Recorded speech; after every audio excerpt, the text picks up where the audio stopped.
dufite kandi n'umutumirwa nawe yabibwira. Amazina yanjye ni KARAHAMUHETO Jean Pierre. Arakoze KARAHAMUHETO, reka tubabwire ngo mube hafi mukurikirane kuko umutumirwa wacu aduhishiye byinshi. Ese muri uyu munsi uduhishiye iki hamwe n'abadukurikiye? Amagambo tugiye kurebera hamwe nk'uko ikiganiro kibivuga ari Rinda Ubuzima Bwawe, ni amafuta aboneka mu mirire no mu minywere. Arakoze cyane mwene data ku nsanganyamatsiko yaduteguriye. Reka rero kuko Imana ariyo yaremye ibiribwa ikarema umubiri, yewe ni nayo itanga apeti, burya bishobora kuboneka no kubirya bikakunanira. Reka tubanze dusenge tuyishimire urwo rukundo rwayo kandi tunayiragize mu mwanya tugiye kumarana. Turagushimye Mwami Imana yacu, ineza yawe ikomeye yaraturinze tugeze uyu mwanya amahoro, izina ryawe rihimbazwe. Amen. Tugushimiye ko wateguye ibyo kurya kandi wateguye n'inama zijyanye nabyo. Tugushimiye ko uyu mwanya ugiye kuzitwigisha, dushoboze kuzumva, uzaduhe n'amahirwe yo kuzikurikiza, tubisabye mu izina rya Yesu. Amen. Mwene data yaduteguriye ikiganiro gifite insanganyamatsiko igira iti amafuti aboneka mu mirire ndetse n'iminywere. Niko biri. Ndumva watangira utubwira ese ayo mafuti ni hehe akunze kuboneka? Ni mu kubihekenya ntibinoge, ni ukurya ibibisi, nayerekeye kuki? Nk'uko mubivuze rero, yenda sindi buhere kuri ayo mafuti ntari navuga ubwiza bw'ibyo kurya n'ikimana ibivugaho. Iyo dusomye muri Bibiliya mu gitabo cy'umubwiriza igice cya 5 umurongo wa 17, dore icyo nabonye kibereye umuntu cyiza kandi kimutunganiye ni ukurya no kunywa no kunezezwa n'ibyiza by'imirimo ye yose akorera munsi y'ijuru mu minsi akiriho, iyo Imana yamuhaye, kuko ibyo ari byo umugabane we. Niwo mugabane wacu, ni ukuri ni umugabane mwiza, kurya, kunywa, ndetse hari naho yageretseho no kwambara. Ibyo biri mu bituma mwene muntu anezerwa. Reka tunababwire ngo nta birori bishobora kuba byiza hatarimo kurya, hatarimo kunywa. Nta bukwe bwaba bwiza ngo mu butahe hatabayemo kurya, hatabayemo kunywa. Reka tubabwire ngo nta nawe umuryango banezerwa ngo bishime baseke batariye, ntibyakunda. Ahubwo kugira ngo umubiri ukore ukeneye amavuta yawo, ukeneye ibikoresho byawo. Ibyo bikoresho byawo ni ibyo kurya Imana yadukuriye mu butaka. Noneho iyo ugiye kumwakira kugira ngo yishime, shaka icyo kurya. Na Bibiliya ni kwitubwira ngo na vino yishimisha imitima y'abantu, bavuga agatobe. Niyo mpamvu no kwishima cyane kenshi gushingiye ku kunywa, nta nubwo gushingiye no ku kurya. Kwishima gushingiye kuri byombi, ariko kukunywaho, ako kunywa gafasha kunezerwa kurusha ibyo kurya. Noneho rero niyo mpamvu uzabona ko ibinyobwa nabyo bifite uruhare runini cyane, kandi biranacuruzwa henshi. Ariko hari icyo dukwiriye kumenya noneho kugira ngo bikoreshwe neza, kugira ngo tugwa muri rya futi ko gukoresha icyiza nacyo mu buryo budakwiriye, kugikoresha cyane bibyara ikibi. Ubwo ni urugero, yenda umuntu afite uburenganzira bwo gukoresha avoka, ariko uramutse uriye avoka 8, ndatekereza ko mu nda yawe ibyo waba ukoze bitaba bitunganye. Nubwo waba ufitiye ubushobozi, ariko ntabwo urugero rukenewe, quantity ikenewe ari avoka 8 mu mubiri w'umuntu. Ndatanga urundi rugero. Mu gitabo cyitwa Philosophie de la Santé hagaragaza ko isukari ikenewe mu mubiri ku munsi yaboneka muri fanta imwe. Ariko uramutse unyoye fanta 8 nawe ukazihambira, ntabwo ko bahambira fanta ariko bahambira ubushera, ntabwo imitobe y'ibitoki, oya, ahubwo isukari yari ikenewe yari iri muri imwe. Ariko uramutse uhambira fanta 10-15 mu nda yawe, yewe wabishobora, kuko n'abanywa inzoga nabo bajya banywa amakesi bakayarangiza. Ariko ibyo wabukoze ntabwo byaba ari byiza, uba wishe ubuzima bwawe. Kubw'ibyo rero Imana yashyizeho ibyo kurya, ishyiraho ibyo kunywa kugira ngo bitubere byiza, binezeze imibiri yacu. Ariko turamutse tubigizemo amafuti, aho kutubera umunezero, byatubera ibiturya. Nk'uko yari yarabwiye Abayisiraheli ngo nibagera mu gihugu cy'isezerano Kanani, ngo bazirukana amahanga ariyo, ngo ariko nibatayirukana ngo azababera ayo mahanga nk'ibibahanda mu mbavu. Natwe rero bya byiza turamutse tutabigenzemo neza, byatubereye uduhanda mu mbavu, umuntu akazajya arwara azize ko yariye, akarwara azize ko yanyoye, ndetse ntiyishime abitewe n'uko yariye hari amafuti yagiye agira. Murakoze. Murakoze cyane ku busobanuro muduhaye. Numva nubwo muvuze kuri byinshi, ariko twakwibaza tuti se wenda amafuta ashobora kuba ari menshi, ayibanza akunze kugaragara mu bantu ni ayahe, cyane cyane muri iki gihe giteye imbere aho amajyambere ari kwiyongera, kandi abantu bakaba bari gukunda gukururwa n'utwakure kurenza utw'iwabo.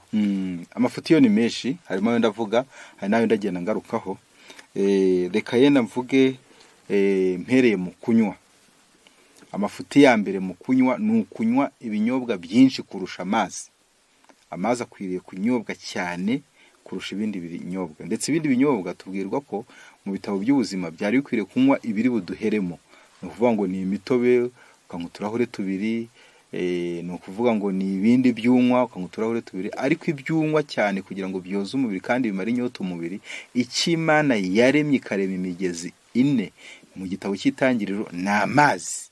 Amazi wayanyoye ukangera ibindi byunywa nabyo biba biturutse mu by'Imana yaremye, ni imbuto, nta masaka, ibyo nibyo byongera kuvamo ibindi biri bunyobwe. Ariko none muri bya binyobwa bindi haba harimo nanone amazi. Noneho rero icyo umuntu akwiriye kunywa cyane kikamuheramo ni amazi, nako kigasohoka cyane ni amazi, naho ibindi hari hakwiriye kunyobwa bikeya ndetse bikaba byanakugumamo cyangwa hagasohoka dukeya. Naho kunywa urihagarika, ukanywa wihagarika, uba ugabanya ubutaraga bw'umubiri wawe, ubushobozi bw'amagufa, ikindi ugatakaza umunyu bita potassium, ukongera ugatakaza na za zinc. Ibyo byose rero ubutakaza iyo myunyu ngugu. Niyo mpamvu uzajya ubona ahantu habanywe bakunze kunywera, naho abantu bihagarika uruyiki rujya kuhahaha. Buryo nubona uruyiki rugiye mu nkari y'umuntu, ntuzibwire ko ruri mu mwanda, ntabwo uruyiki ruba ruri mu mikino. Ahubwo potassium umuntu yatakaje iva mu mubiri we, uruyiki ruragenda rukayivanamo, rwarangiza rukayisubiza mu muzinga. Ni ukuvuga ngo icyo wabuze unywa, uruyiki rwakikubikiye mu muzinga. Mu buki harimo potassium, harimo zinc, harimo imyunyugugu ihagije. Ku bw'ibyo rero iryo ni ikosa rya mbere. Abantu bakwiriye kunywa bikeya bindi, bakanywa amazi menshi. Noneho rero kwigira akabindi ko gusukamo ntago byemewe. Ibyo ni bya mbere. Iryo futi turaryumvise, ariko mu gufasha abadukurikiye twakwibaza tuti ese amazi yo ntabwo hashoboraho kuba kurenza ku mitobe isanzwe se yo? Umuntu ntiyagira amatsiko ati ni ikihe gipimo nzajya nywa nkagezaho? Urakoze cyane. Ntabwo twagerera umuntu bitewe n'uko abantu batandukanye mu myaka, bakongera bagatandukana nanone no mu miremere y'umubiri, aho ni hamwe. Ku bw'ibyo rero ntabwo akumwana muto yanywa ariko umukuru yanywa, ahubwo umuntu anywa ibigereranije ariko bitari byinshi. Impamvu twabivuze rero ku mazi ho ni unlimited, ni nko koza. Reka nguhe urugero, yenda uramutse wogeje isahane ukayoza, warangiza ukongera ukayoza, ukongera ukayoza 5 6, irushaho kuba nziza. Cyokoze yamaze gucya, nta mpamvu nanone yo gukomeza kuyoza. Amazi yoza umubiri, amazi ubwonko burayakoresha, ndetse 3/4 by'umubiri w'umuntu ni amazi abigize. Niyo mpamvu umuntu akenera amazi menshi. Ku bw'ibyo rero ibindi byo umuntu anywa mu rugero. Iyo bavuze kunywa mu rugero, ntabwo turi bugushyirireho wenda tuvuge nta muntu wundi wagakwiriye kurenza ikintu cy'ikinyobwa ngo abe yarenza litiro kindi kitari amazi, litiro imwe, kuko litiro ni nini. Ariko usanga umuntu rwose amaze ikesi ya Primus, akaba ariko mvuga n'urugero, ugasanga umuntu amaze 1/2 cya Afata, ugasanga umuntu amaze hafi akajerekani k'umutobe, yenda k'ibipende se. Ntabwo ubwo ari ubuzima, ahubwo abantu bakwiriye kunywa ibyo ari bikeya, barangiza kubinywa ari bikeya, bakaza babinywa ari bikeya bakanywa amazi menshi. Murakoze. Nagera ku bundi rero sinzi nimba munyemereye. Ndumva mwatera intambwe mukagera ku rindi futi rikunze gukorwa. Andi mafuti akunze gukorwa nari nkiri mu bijyaniranye n'iminywere ni ukuvanga ibitavangwa. Kuvanga ibitavangwa bivuze iki? Ni igihe cyo umuntu afashe imbuto akazivanga n'amatunda. Kuvanga imbuto n'amatunda. Ese kubera iki bitavangwa? Ntabwo biremetse kimwe. Imboga ziba ziremereye naho amatunda akaba yangushye. Kubw'ibyo rero uzasanga ahantu henshi bari gukora amaji, nuko ukabona bafashe beterave bakayivanga. Beterave ni imboga zerera mu butaka, ni kimwe n'ibitunguru, ni kimwe na tungurusumu, biriya ni imboga. Yarangiza akafata beterave ni imboga akazivanga n'inanasi. Ntabwo bihuye, ntabwo bikwiriye kuvangwa. Ahubwo uba ukwiriye gukoresha imbuto mu mwanya w'imbuto n'imboga mu mwanya w'iki w'imboga. Ubwo beterave yavangwa n'izindi mboga zindi bihuje ubwoko, ishobora kuvangwa n'ishu, ishobora kuvangwa na seleri, nubwo wenda bitagira isura nziza dore ko abantu benshi bakunze isura, ariko nibwo byaba bisa neza. Aho reka nse nk'uhimutse ahubwo mvuge ngo impamvu ibitera nyirizina ni iyi. Mu bitabo dusoma by'ubuzima harimo n'igitabo cyanditswe na Ellen White, mu gitabo cyitwa Rengera Ubuzima, hatubwira bimwe mu byo dukwiriye kwitaho cyane kuri ubu buzima kugira ngo bidufashe kugira ngo tumenye kandi tunasobanukirwe uko twakwita ku buzima bwacu. Muri iki gitabo cyitwa Rengera Ubuzima, Ministère de la Guérison, mumbabarire, niho hatusobanurira ku rupapuro rwaho urupapuro ni urwa 318. Muri iki gitabo mfashe haranditswe hatya hati il n'est pas bon de manger des fruits et de légumes au même repas. Ntabwo ari byiza kurya imboga n'imbuto ku gaburo rimwe. Ntabwo ari byiza kurya imboga n'imbuto ku gaburo rimwe. Ubwo bisobanuye ngo ni ugufata salade y'amashu warangiza ukarya n'inanasi. Muzabibona henshi mu makwe bateguye inanasi, nuko bashyireho ndetse nanone na watermelon, nurangiza ukubona hariho n'amashu na karoti zirapye n'inyanya. Cyokoze urunyanya rwo ni porvala, ni imboga kandi rukabitunda, ariko ugasanga ibyo bintu babivanze. Ibyo rero iyo babivanze biteza akavuyo mu nda, akaba ariyo mvuga, akaba ari ryo jambo nkoresha. Ako kavuyo gatezwa mu nda rero kagatera kugubwa nabi mu mara, ndetse na digestion igogora ntirigende neza. Hano ngeze ngo il n'est pas bon de manger des fruits et de légumes au même repas. Si byiza kurya imboga n'amatunda ku gaburo rimwe. Pour ceux qui ont une digestion laborieuse, ku bantu bagira igogora rigoranye, l'emploi de ces deux catégories d'aliments à la fois peut provoquer un embarras gastrique et rendre difficile toute force cerébrale.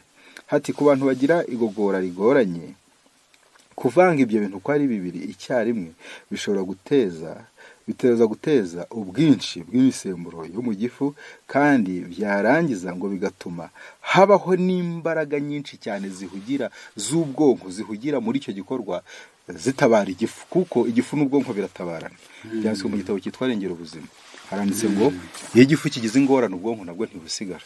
Kandi muri icyo gitabo nanone Rengera Ubuzima, umugabane wa 2, urupapuro rwa 17 hati igifu kitagira gahunda gituma ubwenge nabwo butagira gahunda. Kenshi gitera ubwivumbure, gukomererwa cyangwa se gukora ibidakwiriye. Kubera indwara ziterwa n'ingeso yo kwimenyereza kurya nabi, gahunda yajyaga guhesha bise umugisha barayireka, maze ibintu bibi by'ubugome akaba ari byo bakora. Ni ukuvuga ngo iyo umuntu ariye nabi bigira uruhare cyane mu ngeso.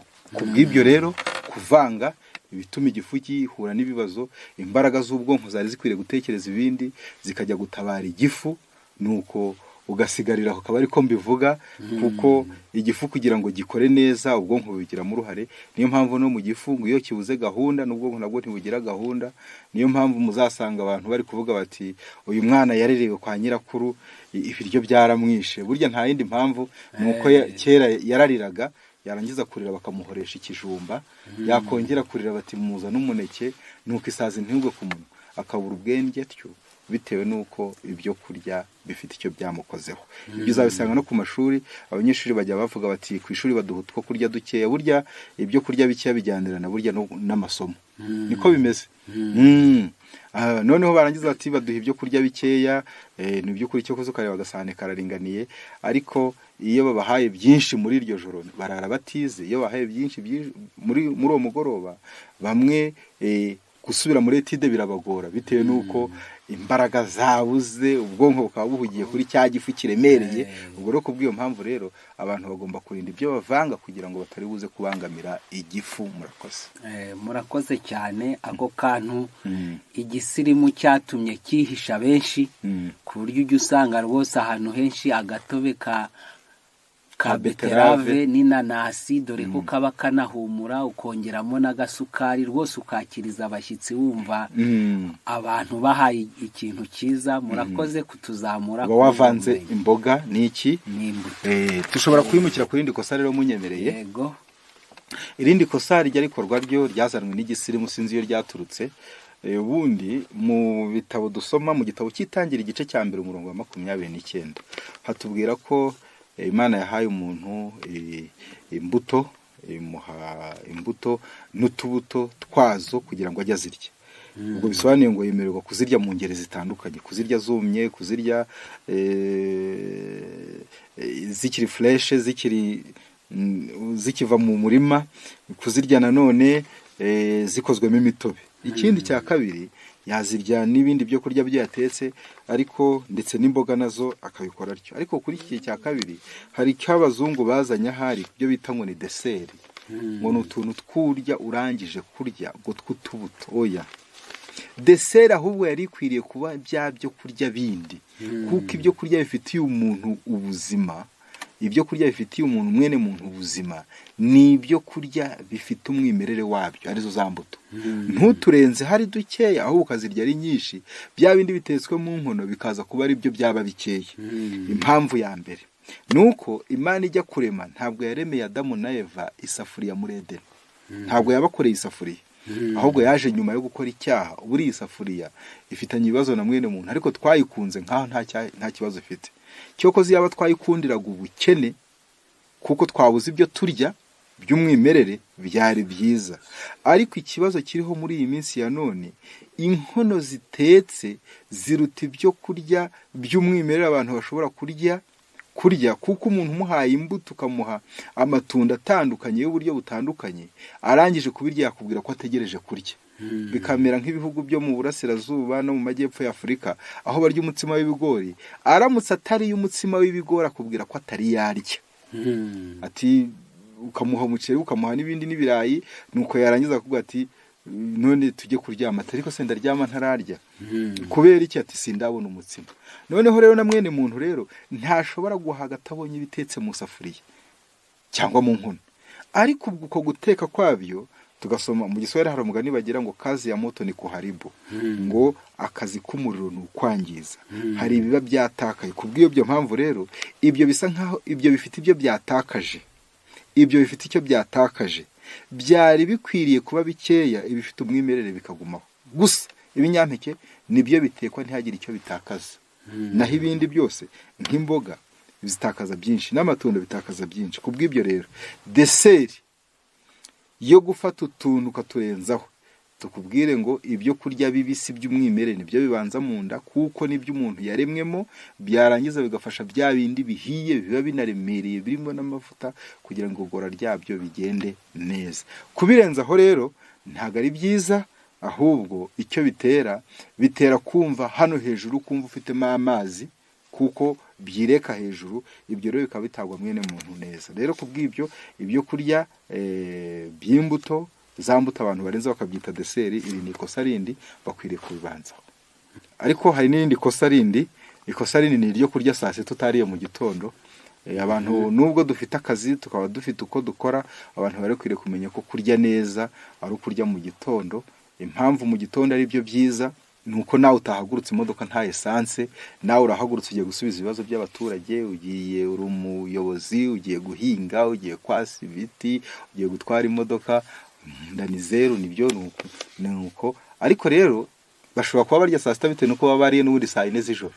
Ariko tutabaciye mu byo muvuga twagira ngo muse n'abadutandukaniriza kuri benshi mu gitondo bajya barya ariko bakanywa wenda icyayi n'akagati gato saa sita bakagerageza kurya ariko ugasanga nimugoroba hari ifunguro ritsindagiye kandi rikungahaye kurenza ubundi akaryoshye ko muri ibihugu bya Afurika hari bakarya nijoro ariko ubundi akaryoshye mu bushaka ubuzima kakwiriye kuribwa mu gitondo.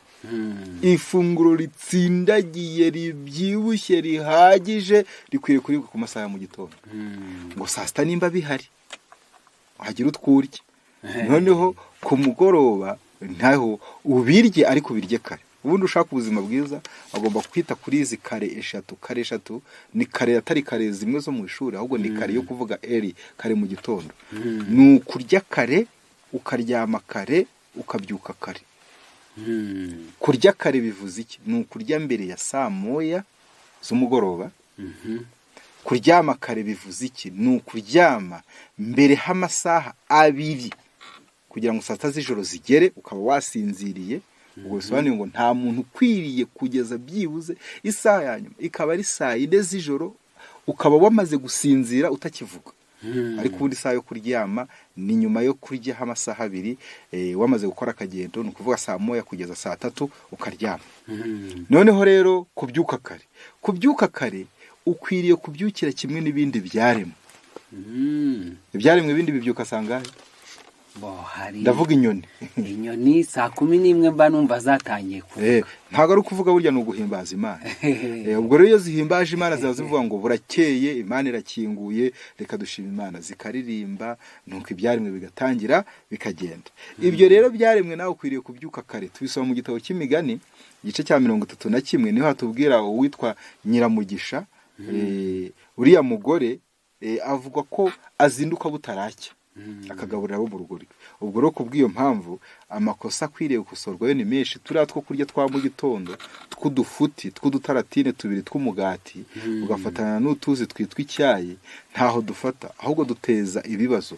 Najyaga numva abantu benshi bavuga ngo igikoma giteza ngo maside ngo n'igifoya, ahubwo iyo unyweye utuntu duke umera nk'uri kurya shikarete ukinjiza iyi salive amacandwe na acide ubwayo aramanutse agiye mu gifu rukuyamira. Igifu nayo uzunguje umunwa nayo iravuga ngo wa muntu ari kurya kigasugamo acide gastrique indurwe nayo ikabigiyemo byageramo bikisanga ari imisemburo gusa yarangiza igaharatura kutwoya tw'igifu twa poire tw'igifu nuko igifu kikaba kigize ibisebe. Kubw'iyo mpamvu rero abantu bagomba kwirinda kurya utuntu tudafashije two guterera mu gifu kuko guye tugezemo tunaboreramo bitewe nuko igifu kitatugogora ari twonyine ahubwo bakamenya ngo turariye turarangije.